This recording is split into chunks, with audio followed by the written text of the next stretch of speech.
première république noire du monde, a écrit les plus belles, les plus légendaires pages d'histoire de toute la région. Vivez ou revivez ces pages d'histoire à travers les cartes postales que vous recevez le premier de chaque mois sur la chaîne YouTube de Gaspard d'Aurélien. Carte postale est une série de mini-documentaires présentés et réalisés par Gaspard d'Aurélien qui vous proposera un personnage, Un lieu, un événement, une date, un fait historique d'Haïti. Carte postale, tous les premiers de chaque mois à 18h30 sur la chaîne YouTube de Gaspard d'Aurélien. Haïti a une histoire, apprenons-la. Carte postale pour redorer la mémoire d'Haïti.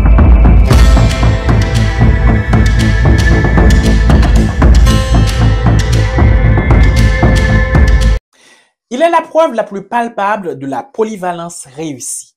Écrivain, peintre, dramaturge, homme politique, scénariste, chanteur, romancier, poète, musicien. Il a porté tous ses chapeaux, les a portés, comme personne dans toute leur énormité. Il est né d'une infamie mais a donné naissance à une œuvre colossale qu'aucun Haïtien n'aura assez de vie pour explorer. Madame, Monsieur, souffrez que je vous présente à travers cette édition de Carte postale cette pseudo-histoire de la vie de Jean-Pierre Basilique Dantor Franck-Étienne d'Argent, dit Franck-Étienne, qui nous a quittés le 20 février 2025.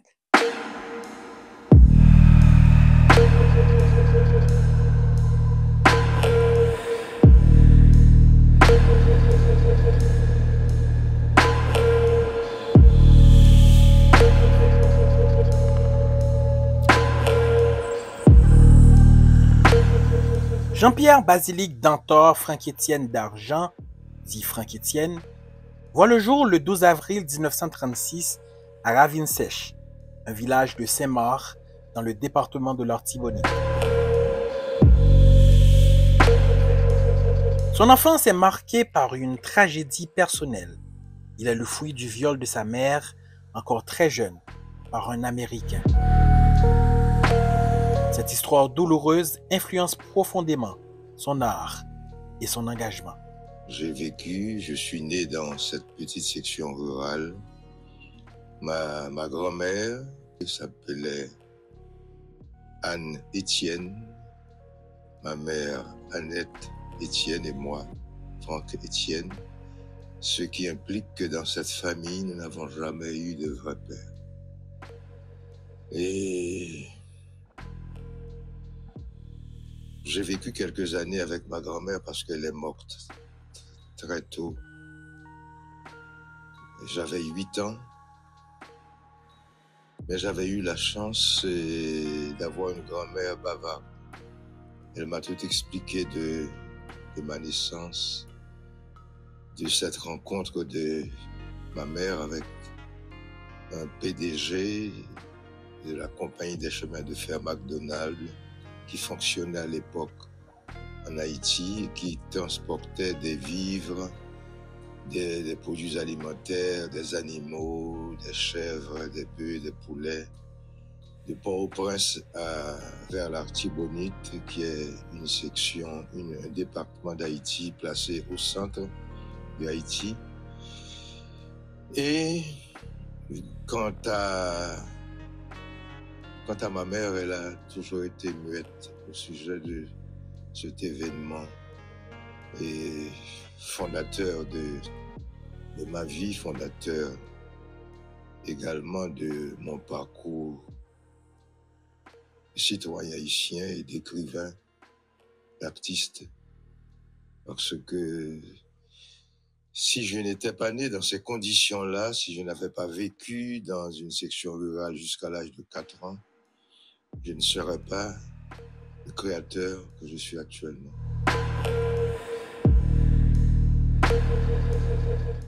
Toute mon œuvre plonge ses racines dans la merde haïtienne. Mais c'est ma merde à moi. Et que j'assume.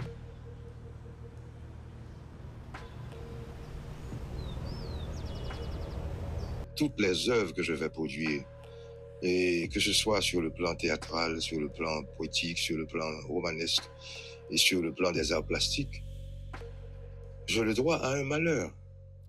Et ma vie a toujours été En fait, ils ont toujours été dans cette culture de transformer le mal en bien.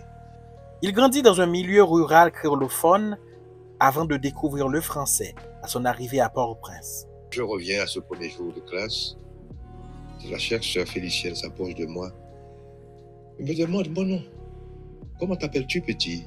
Je n'ai pas compris. Cette phrase élémentaire m'est tombée sur la tête et au visage comme une gifle, comme une pierre, comme un coup de bâton, comme un coup de fouet, comme un tonnerre, comme un orage. J'ai été décontenancé, j'ai souri comme un imbécile. Elle a repris, comment t'appelles-tu, petit? Et il n'y a pas eu de réponse. Je suppose qu'elle a compris qu'elle avait affaire à un enfant bien timide ou bien drôle, étrange. Elle est repartie et à côté de moi, un jeune, un gamin de mon âge, qui lui était bilingue, puisque mon cas peut-être était le seul, était exceptionnel. Il ne parlait que le créole. Et il m'a dit, comme une injure, petit macaque, en créole, petit macaque, on t'a demandé ton nom. Je n'ai jamais oublié cette scène. J'ai pleuré et je suis rentré chez moi et totalement traumatisé, me disant, je n'ai pas eu le courage de le dire à ma mère, mais me disant que je ne reviendrai plus à cette école. C'est pas mon milieu. Je crois que cet événement est l'acte fondateur, l'épisode fondateur de toute ma carrière d'écrivain. Passionné par la langue et la littérature, il intègre l'Institut des hautes études internationales et embrasse la carrière d'enseignant.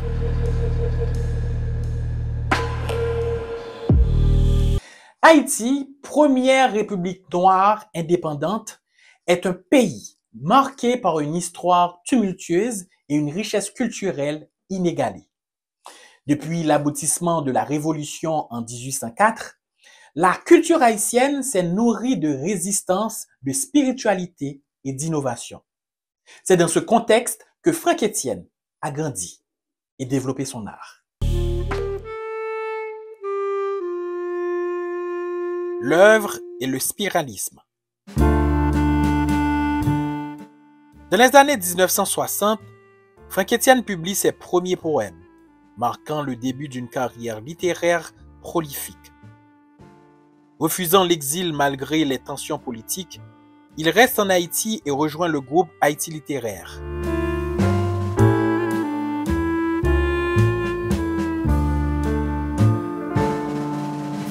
En 1968, il publie Mur à crever, une œuvre audacieuse qui explore les thèmes de la mort, de la résistance et de la renaissance.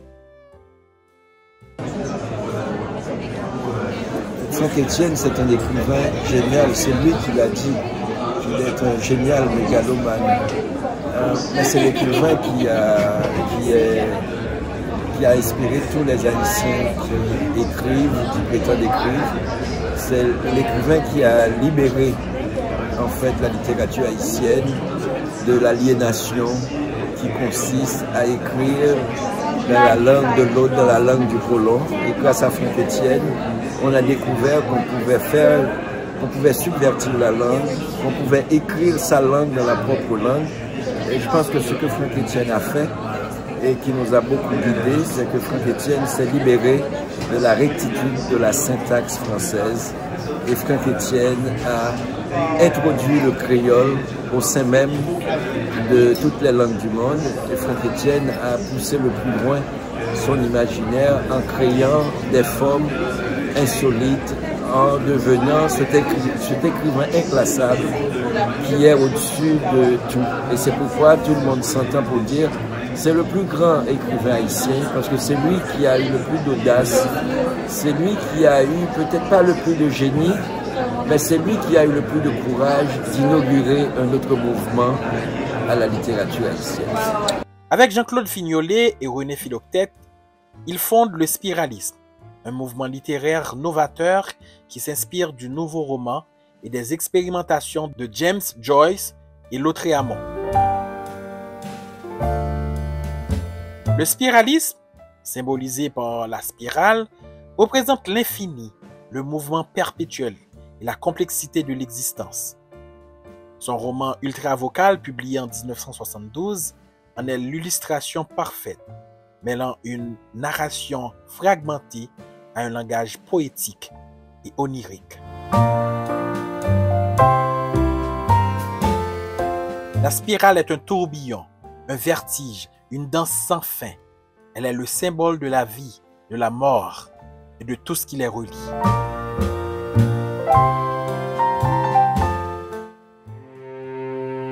Désafi, premier roman en créole.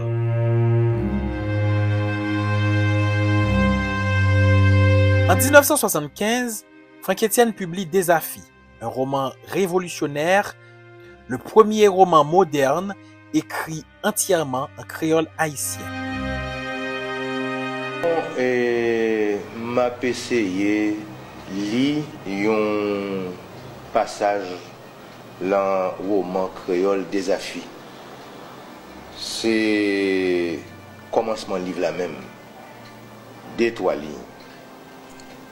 Branche bois, ma connaît l'enfant yon vieux la cour. Côté vivant des pieds passé ramant. Yon point sel commence fondre dans yon bombe l'eau chaud. Yon bombe dégradé, colbo saut tout partout. Noir, en bas couche la fumée. La mi-temps yon boucan d'y fait. Yon la trié grain de sel dans mes pétés. La vie a clan mort.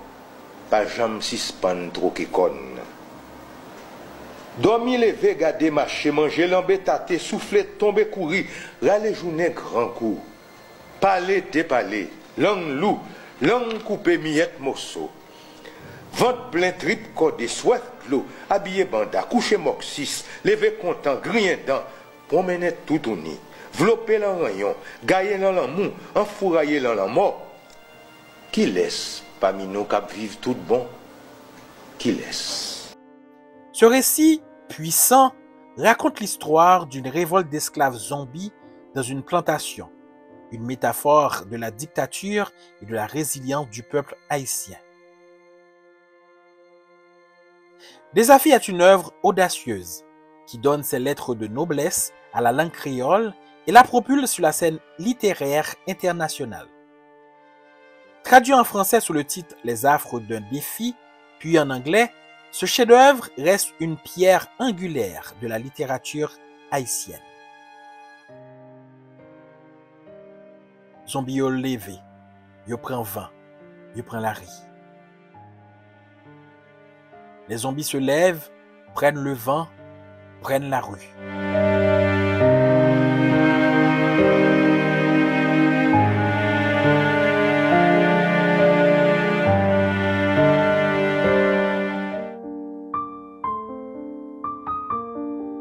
Le théâtre comme arme.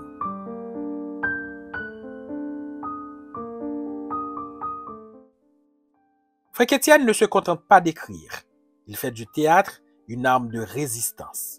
En pleine dictature du valériste, il ose braver la censure avec Pelle en tête, une pièce qui dénonce l'oppression et la violence. Donc, société à boulonner sur route. Ou joindre moyen chavir écrasé, là, on rêve j'éclaire, oui. Toute miraille, tout pindouk, qui barre chez mes malheureux. Enfin, comme ça, tu vas prendre paradis d'assaut. Moi, il y a 6 points, non. Comment? Ou pète un des coups de temps pour vérité? Ça dépend. Ah. Puis comme c'est comme ça même, ou m'a rendu une histoire crémole, décorée avec tout front de morceau toile, toute couleur, qui coup d'ak fil pourri pour battre ton importance. Ou pas honte, ou foutre grand moun rectan kou. Bon. Pour qui vous devez refuser, quoi? Ah. Bon, Piram Paradigo. Semaine prochaine, ou à tourner les stations train pour aller péter fall l'autre tout trel. Ou pour aller péter zizier tout trel. Ou pour aller racher fiel tout trel. Yes. Yes. Yes.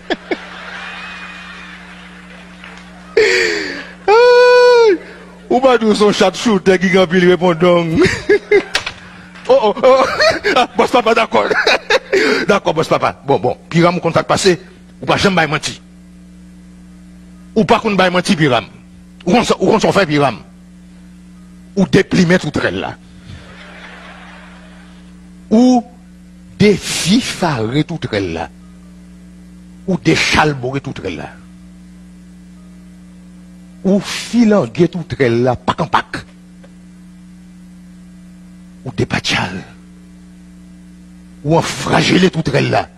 Ou défraicier tout trelle là. Ou défalcatia tout trelle là. Ou tchaquer tout trelle là. Ou faire le relais. Où les décombres, la valse des fantômes. Après le séisme de 2010, il présente Mélovivi ou le piège, une œuvre visionnaire qui semble avoir prédit la catastrophe, explorant la claustrophobie et la terreur dans un monde en ruine. Son théâtre, comme sa littérature, est un acte de résistance et de libération. Le soleil aux flammes d'espasme, l'asphyxie du phallus, un naufrage de rage, un naufrage d'orage, dans le feu vaginal, je crête, je m'encrête, je décrète, je languette, et je délanguette.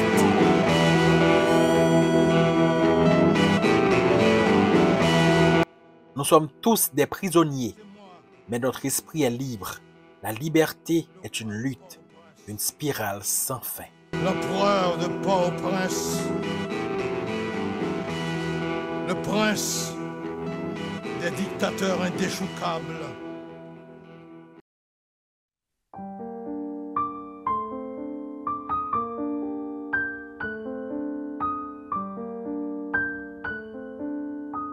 Un artiste total. Franck Etienne est un artiste total. Ses toiles, comme ses livres, explosent de couleurs et de mouvements. La spirale, symbole de la création en perpétuel renouvellement, est omniprésente dans son œuvre picturale. Ses compositions musicales, inspirées du folklore haïtien, ajoutent une dimension supplémentaire à son univers artistique. Pour Franck Etienne, l'art est une quête, une exploration des profondeurs de l'âme humaine. Distinction et héritage. Reconnu internationalement, Franck Etienne reçoit de nombreuses distinctions, dont le Grand Prix de la francophonie en 2021 et le titre d'artiste de l'UNESCO pour la paix. Qui puisse raconter sa vie et spontanément à n'importe qui, sans faire de différence d'âge. Et on trouve ça dans son œuvre aussi, c'est-à-dire il y a chez lui une sorte de... Il est aveugle du point de vue du genre, du sexe, de la race. Et je l'ai rencontré, j'avais 19 ans, je suis allé interviewer l'écrivain qui venait de publier le livre qui était le plus grand scandale de la littérature haïtienne, Ultra Vocal. Il m'avait reçu comme si j'étais un grand journaliste d'une presse extraordinairement importante. Il a répondu à toutes mes questions et je savais que j'étais en présence de l'équivalent pour nous autres Haïtiens d'un Tolstoï. Il en a maintenant le visage, l'allure, la folie furieuse, la tranquille folie, parce qu'il est encore un petit peu plus fou qu'on le croit. Si on continue plus loin, il va se déshabiller et vous jouez le journal d'un fou. Il est capable de le faire. Mais Franck Etienne est beaucoup plus que cela. Il a représenté celui qui n'est pas parti, même s'il en a eu envie, il le dit. Il a représenté dans notre tête, nous qui avons quitté le pays, le vieux qui est resté au fort. La dernière fois que j'ai vu Franck Etienne, j'étais allé le filmer. Il est sorti, j'ai dit « Comment ça va Franck Etienne ?» Il s'est écrié « Je l'ai battu ». C'est vrai que c'était la dernière personne ou la dernière chose qu'il avait à se battre, contre qui il avait à se battre, c'était son cancer. Il a dit « Franck Etienne ne mourra pas ». Je l'ai cru, voilà. Son œuvre, à la fois enracinée dans l'histoire haïtienne et universelle, continue d'inspirer des générations d'écrivains et d'artistes. Franck Etienne est un phare, un guide pour ceux qui cherchent à comprendre la complexité du monde.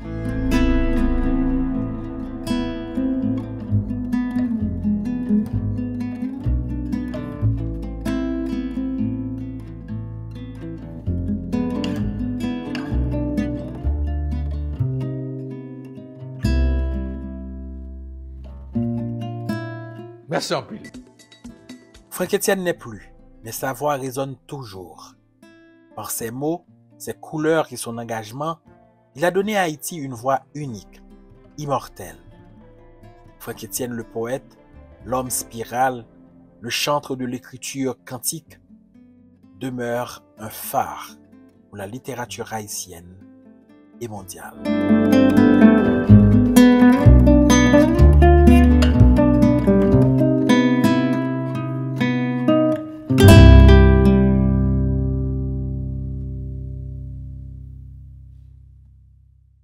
Il a été un passant, un éclaireur. Il a fait partie de ceux qui allumaient des étoiles dans les nuits les plus sombres. Franck Etienne est plus qu'un écrivain, plus qu'un artiste, plus qu'un penseur. Il est une mémoire vivante d'Haïti, un miroir de ses tourments et de sa grandeur. Son héritage est immense et son influence dépasse les frontières de son île natale. Franck Etienne est bien plus qu'un artiste. Il est un symbole de la résilience et de la créativité haïtienne. Son œuvre, multiple et engagée, continue d'inspirer des générations d'artistes et de penseurs. Merci Franck Etienne. Merci de nous avoir allumé tant d'étoiles.